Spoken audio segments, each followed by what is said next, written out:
He's a retired law enforcement officer. While serving as a law enforcement cadet, he had a family member that was brutally murdered.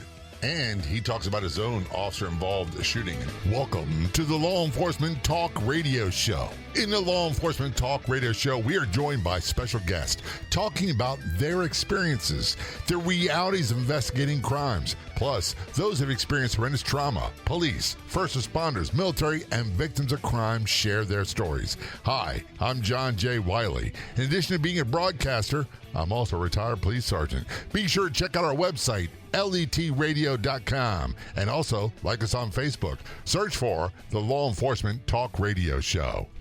Of all the radio stations in the United States, there are no other shows like the Law Enforcement Talk Radio Show. And on Facebook, there's only one official page.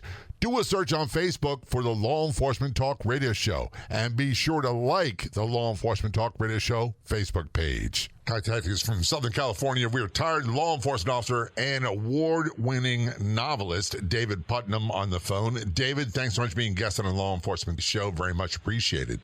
Thank you very much for having me. And by the way, you've got so many agencies you work for. I don't want to slight them. I'll let you say that because I'll get them wrong. You were in law enforcement for a very, very long time. Yes, I started off as a sheriff's explorer, then I went to police cadet. I was a cadet for 2 years, and then I started at law enforcement as a police officer at 20 for Ontario Police Department. Then I transferred to LA County Sheriff's for 4 years, worked South Central Los Angeles. And I transferred to San Bernardino County Sheriff's, where I did 22 years. At the end of 28 years in Southern California, I retired and went to work as a special agent for the state of Hawaii for the real Hawaii 5-0. For the real Hawaii 5-0, not the Bookham Dano TV type we're used to. Right. It was the real Hawaii 5-0. Yeah, and here's a little bit of trivia for those. I got to admit, I wasn't sure where they got the name from. Hawaii 5-0, the nickname for police. 5-0 came from that series, Hawaii 5-0. And I never knew that until a few years ago. Where have I been all these years? Yeah. And 5-0 comes from the 50th state. The state of Hawaii is the 50th state, right? I would come to work, and the fake Hawaii 5-0 car would be parked in my slot, even. The fake Hawaii 5-0. I remember, and correct me if I'm wrong, and it may change since you were there or before you got there, but there was a time I was looking at going to Hawaii to be a police officer, and I was already working in Baltimore. My sister was a travel nurse, and she said, "Hey, come to Hawaii. The only thing is you got to buy your own police car. You have to provide your own equipment." I'm like, what? Did you ever hear that? No. There's a, I didn't learn this till I got there. There's a footman, which back in the day, walked a beat, and you promoted up to a motorman, which is driving a car. And a lot of the cars, now the footman drives a marked police car, and a motorman is a promotion to a plane wrap car. And I think that they give you a stipend now for those cars. They do things differently out there. All I know is this. Yeah, they definitely. Everybody tells me it's a wonderful place to live. I had a sister her husband was assigned there in the Navy.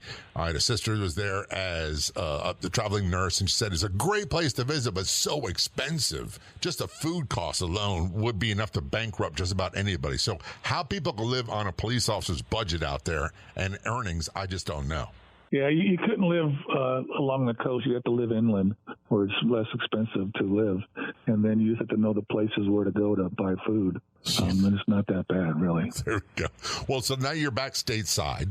And we talked, preparing for the interview, when you were a police cadet, which for a lot of people, they don't understand, that's where you enter into it's almost like Boy Scouts or Girl Scouts for law enforcement as a teenager. And there's a certain assignments, but you had a situation when you were a cadet where a family member was murdered. Can you talk about that? Yeah, it kind of started before that. Way back when my mom grew up in Thermal, California, which is the second hottest place in the world next to Death Valley, and she lived in a travel trailer with her two sisters, Virginia and Carol, and all three sisters had different fathers. My Aunt Virginia and my mom turned out okay, but my Aunt Carol went the wrong way. So my mom I had 5 brothers and sisters, 6 of us, and my mom had to sell toys on a party plan to support us. So she would ship me off in the summertime because she couldn't handle all the kids and the work at the same time. So I'd spend a month out in Redondo Beach with my Aunt Virginia, and then a month in Indio where my Aunt Carol landed. I remember my first memory, my mom put me on a Greyhound bus to go visit Aunt Carol, and I was sitting up front by the driver with a paper grocery bag full of my clothes, and we're driving. I'm 9 years old. We're driving to Indio, and I remember distinctly because this seagull hit the front of this windshield and splattered all over the windshield, and it startled me. And the driver turned on the windshield wipers and just made a bigger mess of the thing, and it was startling for that age. So my aunt picks me up at the Greyhound station, and this all comes later on. It'll come. They'll understand. And she says, I'm going to take you kids to the movies. And we stopped and got candy at the store. And I remember it's a Chicken-O stick. And she dropped us off, bought me our tickets, and we went in and sat down.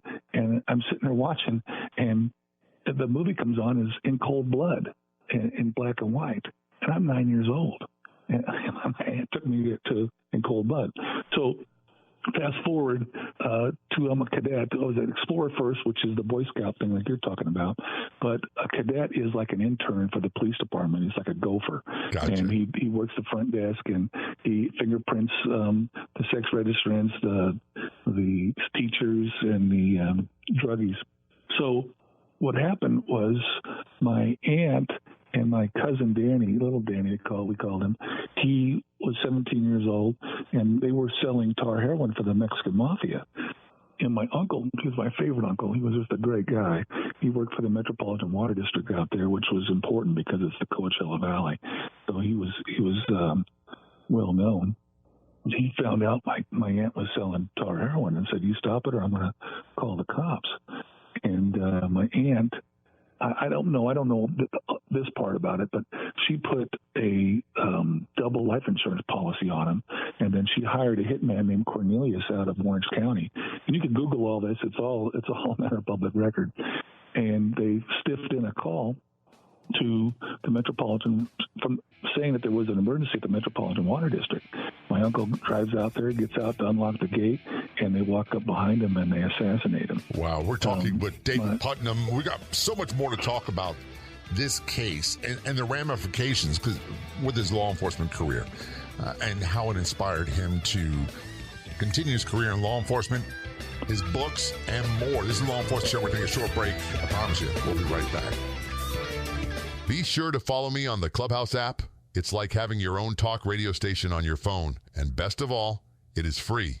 Be sure to follow me, John J. Wiley, at LET Radio Show, and look for major announcements. That's right. The Clubhouse app is free. And be sure to follow me, John J. Wiley, or at LET Radio Show for major announcements. That's John J. Wiley or at LET Radio Show on the Clubhouse app. Did I mention that it is free? I drive my bus in a busy city. That's why road safety is so important to me. I know that I must slow down and be extra careful when I make a wide turn. Buses need more room than cars. Everyone can help keep our roads safe.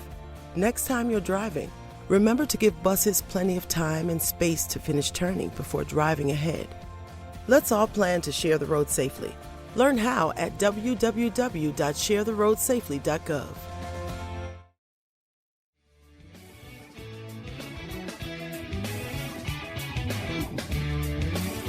This is the Law Enforcement Show. Joining us from California, we have David Putnam as a guest. David is a retired law enforcement officer, and he is also author of multiple books. His website is davidputnambooks.com. We'll talk about his books later on. Before we end the break, David, you're talking about the murder of your uncle. This was your mother's sister's husband. Am I correct? That's correct. And before we get into the story, it's a police cadet in my agency. We had police cadets, and they served like in the hot desk. They did reports. They did a lot of other things, clerical type work as they aged, and it gave them a head start with the retirement. And then they went to the academy. one of the things is you couldn't have anything that sullied your reputation in our department.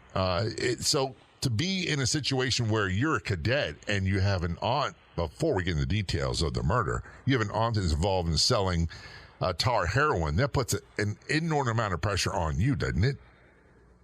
Yes. Yes, it does. Yeah. As a young, what were you, 17? I think I was 18. Yeah, I just turned 18. That's still a lot to deal with in law enforcement or anybody. So your aunt was dealing heroin. You're her husband, your uncle. You liked him. She had a double life insurance, and then before we went to the break, you talk about they made a stage call that there's some sort of water emergency, so he showed up or he responded. Right. And so they killed him, and the police investigated it, but they didn't have any leads because they used a middleman, this hitman Cornelius. So they ended up wiring my cousin's girlfriend. They wired her for sound, and they sent her in for conversation. And they got my cousin to cop out to killing my uncle. So they arrested my aunt Carol and my cousin, and they were pending trial in jail. And through attorneys, my aunt talked my cousin into taking the whole rap, saying that Aunt Carol had nothing to do with it. And she promised that when she got out, she would do everything she could to get him out. And then he did that, and she just walked away. And he got LWOP, which is life without the possibility of parole. He did 48 years before just recently the governor let him out. But anyway, my aunt's in jail working through this before she's let out. My mom takes Ronald and Julie, my other two niece and nephew, and takes them back home to Ontario. The murder happened in Coachella. And so my mom is watching over her niece and nephew while my aunt is going through investigation. So my mom was going out to visit, and somehow she got sideways with my aunt and got into an argument. And they pulled the same stunt at my mom's house. This is in Ontario when I was a cadet in Ontario. They called my mom and pulled her away for some kind of quasi-emergency. And then my aunt had the Mexican mafia kick my mom's door in and kidnap Julie and Ronald from my house in Ontario, the house I grew up in Ontario. So if someone else told you this story, David, you'd be going, what the heck are you talking about? I know. It was a crazy time. It sounds like we're watching an episode of one of those Discovery Channel shows where Who Did I Marry or My Neighbor Next Door. It's like, well, this is insanity. Right. So all of this background kind of informed my writing. I write from true life experiences, and I put a lot of my real life incidents in the books. And I had a pretty wild career too. Before we get into your career, I got to ask you a question. Okay. Do you ever feel like I don't want to tell people this story because they're going to look at me like there's something wrong with me, like this guy's in outer space, like a mental case? People would ask me that same question. And I'd say it felt like everybody was going through the same thing to me. Like all families had their skeletons, and you watch television, you see that stuff on television too. So it just, for some reason, I just thought, this is just like what everybody goes through. Really. The reason I bring that up, there's parts of my story. And the reason I don't talk about them on my radio show is it's not just my story. It's my daughter's story. It's my ex-wife's story. It's my current wife's story. My mother, my sisters. Right. Because they all have the same last name. And I have to be respectful of that. But the other reason is some of them are so bizarre that normal people, this goes back to, and I'm going to ask you this, normal people, like at the cookout, when you start telling them, oh, yeah, what it's really like, they're like, you can stop anytime now because I don't want to hear this. Yeah. I had a story that I was working in Low Desert. I was a supervisor out in Low Desert, and Seminole County is 20,000 square miles. It's the largest county in the contiguous United States. It's huge. And this one station out in Morongo, Joshua Tree, covered 2,200 square miles, just the one station. And all these fringe people from society go out there to live. And The story, I tell the story, nobody believes it, but I kept the call history on it. It was on Halloween, and this guy was a drug addict. He was into muscle relaxers, and I think we figured he took 30 or 35 that day because his tolerance had built up. And he was walking across his front yard when his body decided to shut down, and he just died. He dropped dead right in his front yard. And these trick-or-treaters were coming and trick-or-treating, and they thought that he was a prop. And so they were stepping over him and going to the house to get the trick-or-treats, the candy.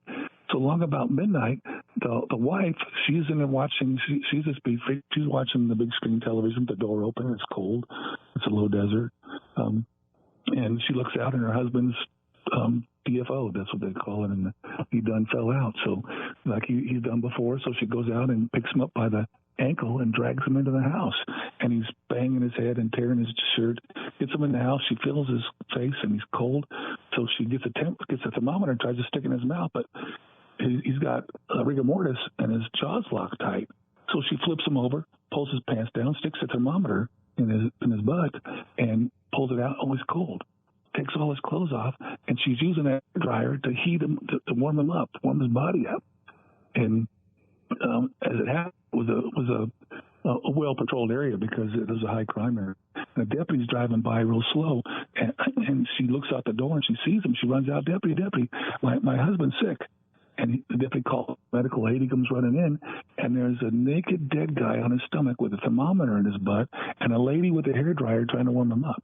Oh, now, my goodness. I tell her that story. Yeah. That's the weirdest story that I had in my 31 years of my career. We could talk about extremely bizarre stories. And police, and I say police, that means sheriff's deputies, all former law, have some of the most bizarre stories ever. This is the Law Enforcement Show. We're turning our conversation with David Putnam and talk about his police career, his law enforcement career, and then go into how all this motivates him to write his award-winning novels. This is the Law Enforcement Show. Don't go anywhere. We will be right back.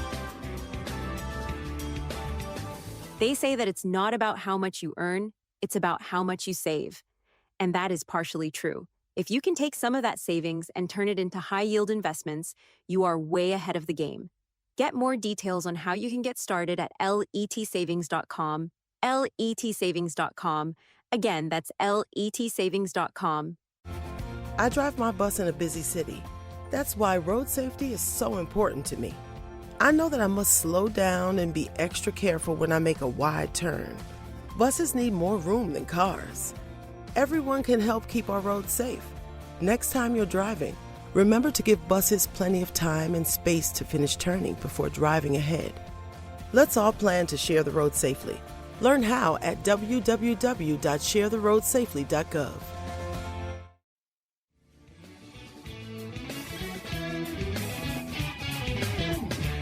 During a conversation with David Putnam on the Law Enforcement Show. David is a retired law enforcement officer, like 29 years in law enforcement. He's also an award-winning novelist and writer. His books are available. Get more information about him at his website, davidputnambooks.com. David, you've got some bizarre, phenomenal stories. And sadly, they're all true. That's the part that people seem to miss out on. And one of the things they miss out on is the realities of working in law enforcement. For example, how much trauma law enforcement officers are exposed to, how much violence they see, and sometimes how much violence is where they're the victim, they're the target. You went through a situation during your police career where you had to use deadly force, am I correct? Yes. And the reason I say that is because so many, and here's a misconception a lot of people have, so many law enforcement officers go their entire career and they say, I never pulled my gun except at a range. I always said this, David, where did they work? Because it wasn't like that in Baltimore. I was in 4 shootings in a little more than 10 years, and fortunately everybody survived the first 2. I never even fired back at, which goes contrary to what the news media says about police or officer-involved shootings. Back then, we didn't call them officer-involved. They're just shootings. Yeah, that's true. I think I was in total of 16, I think was I counted, where I was either shooting or standing there when shots were being fired and people were going down. And if you told people that, they'd say right away that you got a propensity towards violence, there's something wrong with you.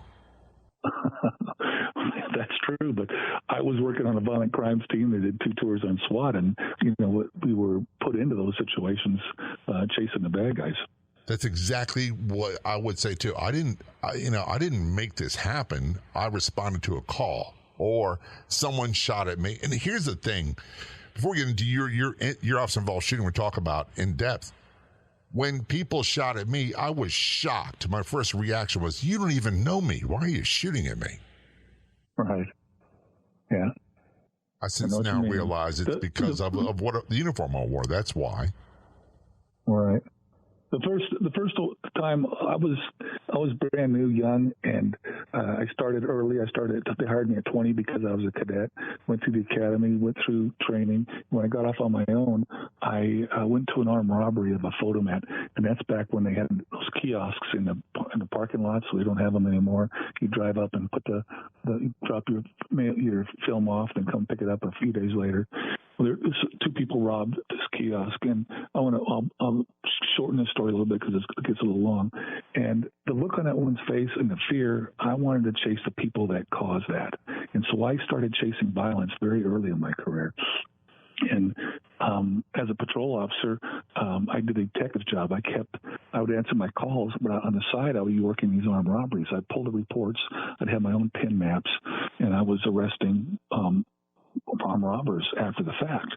And as it happened, when I counted back, when I look back on it, it happened to be the 13th one that I went after. And I was making $600 a month straight time as a patrol officer, and I had to pay rent and my car and insurance. So I would go home for dinner and eat macaroni and cheese and hot dogs, and I didn't care because I was having a great time. I was having the time of my life. And an armed robbery call goes out. And I knew the officer was he was going to go slow and get there after the fact because it came out as an in-progress robbery. So I cleared by lunch, and I just turned 21. So they gave me a fast car, a gun, and told me to chase bad guys, and I was in heaven. So I break lunch, and I'm driving up to the call, tell dispatch, and she advises over the radio that the suspects are 2 white males in denim jackets. They're armed with handguns, and they're running from the location. It's the Market Basket grocery store that I went to as a kid with my mom for years. We went there, so I knew the area. And the dispatch said that the Box Boys are chasing the 2 suspects. So I asked on the radio, I said, are the Box Boys armed? And she says no. And that's when she catches on that this is a damn normal situation. Market Basket is on a mountain, and there's side streets in the back are perpendicular to Market Basket. So I just picked one because I knew the area. I had to choose a choice of 5 streets. I picked one, drove down the street, and a car was blocking the street. And a guy was standing outside the car, pointing toward the house. So I stopped. I advised dispatch I was in foot pursuit of an armed suspect, even though I hadn't seen him yet. I knew I was going to be engaging this guy. You can just tell. So, yeah, because I'm right on him. I mean, this guy had just tried to carjack this guy because he's running from the Market Basket. So, as it turns out, the sergeant who was responding was setting a perimeter, and he had stepped on my radio transmission, so nobody knew where I was. Nobody heard my call go out.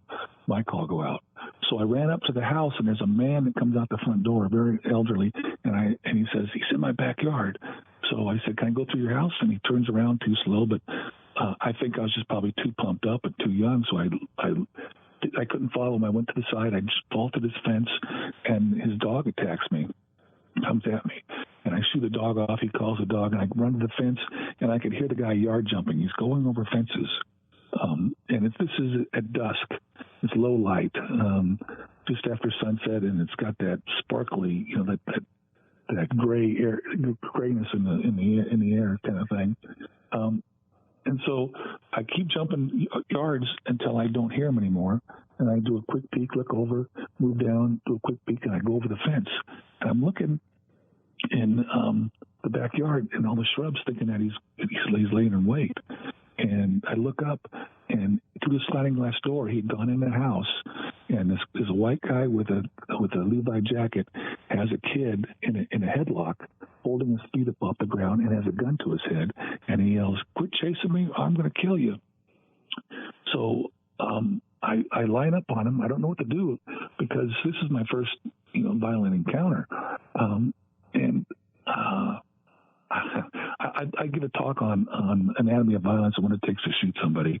And after analyzing it, I had the legal right, the moral right, but at that point, I didn't have the emotional ability to pull that trigger. Right. I aimed at him, and my thoughts were, is it the old sheer glass or is it the safety glass? Because if it's the old sheer glass, it's going to deflect my round. And I was confident. I was number 2 in the academy with a handgun. I could hit the guy from where I was. It was about a 25-foot shot, but I didn't know about the glass. So I said, you shoot the kid, I'm going to shoot you. He sees me lining up on him with my sights, so he pushes the kid down. He runs out the front door. I go to the side and jump the fence, and as I'm jumping the fence, I hear, there he is, get him. And that was the street the box boys were on. And as I come over the fence into the yard, the box boys go, there's the police, get him, that's the guy. And so they're off about half a block down to my right, and a crook is off to my left running through the front yards of this block. And so I start chasing him. I could clearly see he had a chrome 38 in his hand, and still I had the legal right, the moral right, but I still did not have the emotional ability to pull the trigger. And he was yelling the whole time, I'm going to kill you. Keep chasing me. I'm going to kill you. And I continue to chase him. He cuts up between some houses, and he's going to go over another fence, and I know he's going to lay in wait for me. So I stop at the sidewalk, and I yell, stop, or I'm going to shoot. And this is a long shot, and it's a technical shot because it's low light, he's moving, and it's a long distance. And he keeps going. He gets up on the fence. He's about to go over. And I yell, last chance, because I didn't want to shoot. And I actually pulled the hammer back because in my mind, my training had told me that I had to go single action or I wasn't going to hit him. It wasn't even like a conscious thought. And just before he went over, I tugged the hammer and it popped. And he goes up in the air, flips around, and lands on his back. And he's teetering on his back on his fence. And he's yelling, oh, my God, you shot me. We're going to take a short break. We're talking with David Putnam, and I really want to return this conversation. This is Law Enforcement Show. So much more to talk about. Don't go anywhere. We'll be right back. If you do any business on social media, creating content is one thing. The trick is, how do you turn those people that comment on your social media into consumers? It's a great tool, and you can get more information at letpops.com. That's letpops.com. Best of all, you can start it for free. letpops.com. Check it out today.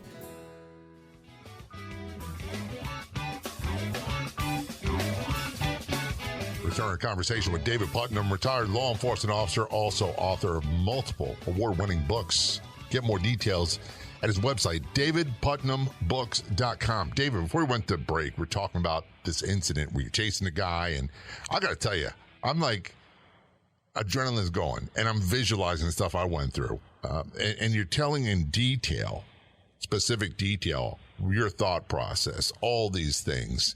And I just want people to understand something.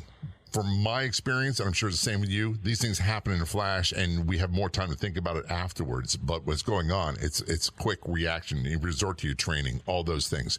So you talked about, you fired a shot, and the guy was kind of like balancing on top of the fence. I'm like, was he hit? Yeah, so I start moving up on him. I'm about halfway to him, and I'm yelling at him, drop the gun, because I can still see the gun in his hand. I start thinking that he's trying to draw me in because there's no way I hit him. Like I said, it was a long shot, long distance. It was low light and moving, and there was just no way that I hit the guy. So I'm yelling, drop the gun, and I stop halfway because I think he's trying to lure me in for a closer shot. And he realizes I stake aim at him again. I'm going to shoot him, and he realizes I'm going to shoot him, and he throws the gun down, and he flips over. When he does, he loses his balance. He flips over out of my side on the other side of the fence. And when I fired the shot, the buzz, it all of a sudden turned too real for the box boys, and they turned around. They were running the other direction. So I'm all by myself. I go up to this cedar plank fence gate, and I look over, do a quick peek, and he had fallen on his stomach. And the money from the market basket was in a paper bag and had fluffed out and was all over the patio, and underneath him was this widening puddle of blood. So I climb up on the cedar plank fence. I look down on him, and I can't see his hands. So I say, "Show me your hands," and he won't show me, and I'm all pumped up with adrenaline. So I drop on him. I knee drop him. I break his leg and his hip when I landed on him, and I start handcuffing him. He's going, "No, don't handcuff me. I'm shot. So I get him cuffed and search him. I can't find the gun. The guns happened to fall on the adjoining yard on the other side of the fence. We find it later. But I call on the radio and ask for help, and they don't know where I am. I don't know where I am. I go to the sliding glass door of that house, and I see a woman. She's wearing a night robe. I guess she got ready for bed early, and she ran to her bedroom, closed the door, and she didn't call the police. And this helped me later on in my career because I had a similar situation where I just commandeered the house. I was smart enough to go in and commandeer the house and barricade and use the phone. So in this incident, they put a copper at each end of the street, and they walked him down yelling my name, and that's how they found me. The guy that found me was a guy named Art Bills. He was 6'3", 250 pounds, and he was a black belt in karate, one of the baddest dudes I ever met. And he looked over the fence, he saw me, and he was so pumped up that he just pushed the whole cedar gate, everything down, and walked over and shook my hand, said, "Good job, you did a good job," which really, really helped me a lot. I was hyperventilating sitting on that picnic bench. I got to tell you, the last shooting I was involved in, first and the last were totally different, but I was, the third one actually, I was vomiting afterwards. And that I was a experienced officer. So the emotions that come with that. Earlier, you said something a couple times, having the moral right, the legal right, everything's right, but not having the emotional ability to do that. And a lot of people, after you're forced to use deadly force, the results, the emotional impact can be devastating. How were you after?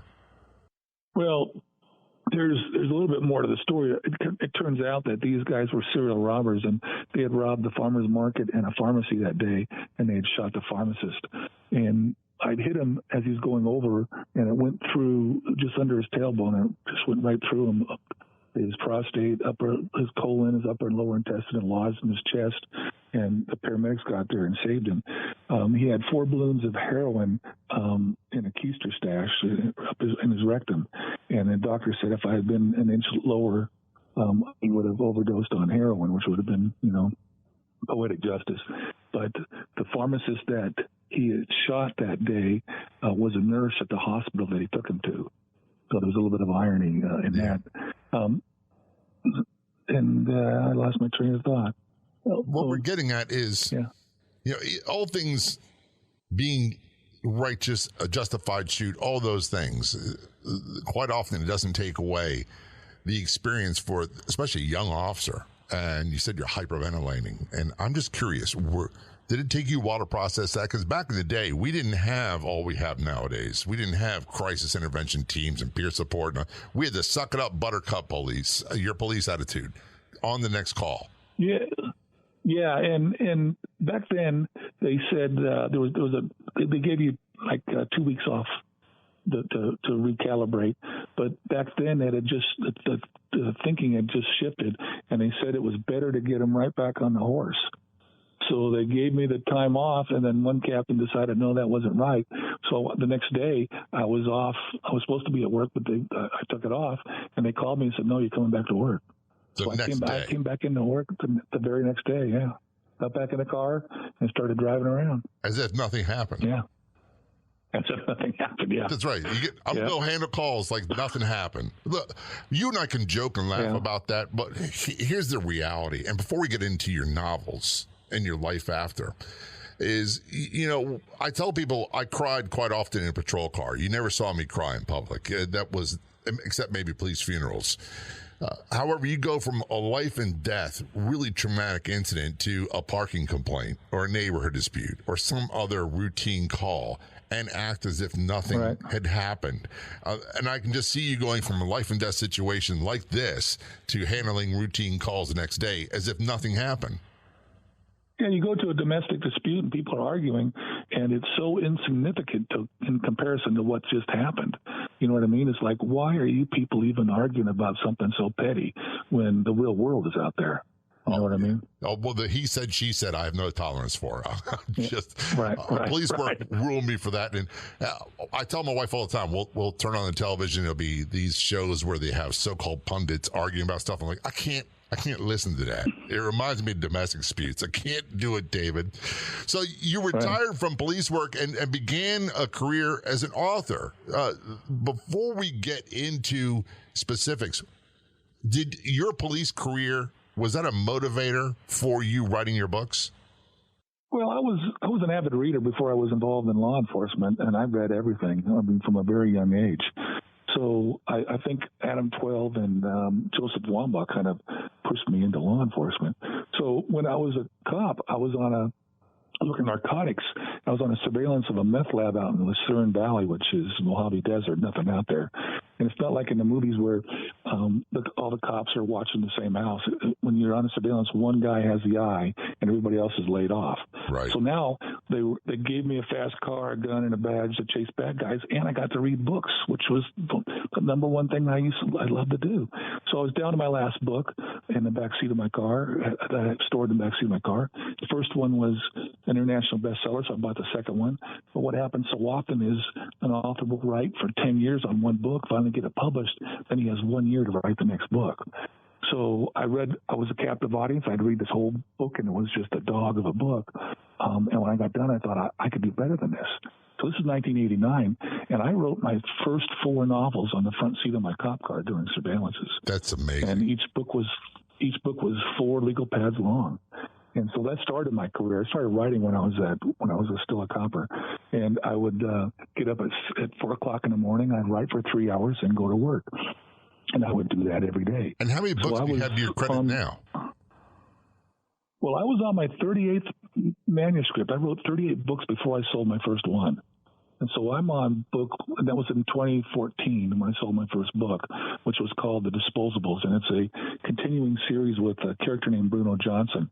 He's an African-American detective. Well, he's an ex-cop, ex-con who rescues children from toxic homes. He couldn't do it when he was a cop, so now he goes outside the law to rescue these children. And he has a makeshift orphanage down in Costa Rica where he takes the children. And number 9 came out in February, and it got a starred review in Publishers Weekly, which is the industry standard for publishing. And I was really proud that it's the first time that I got a starred review, and that's a killer book. We are almost out of time. Where can people find out information about you and all your books? Because you got lots of them. Yeah. David at davidputnambooks.com is my website.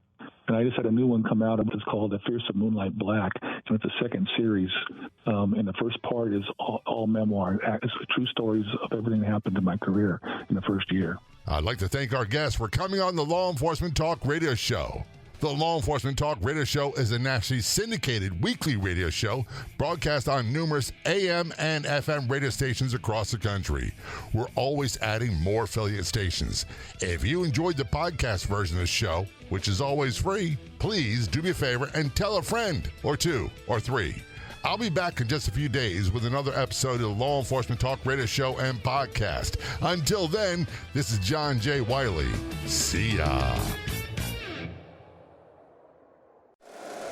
If you like the show, please take a moment to rate, review, and subscribe. It really does help the show to grow. Thank you for listening.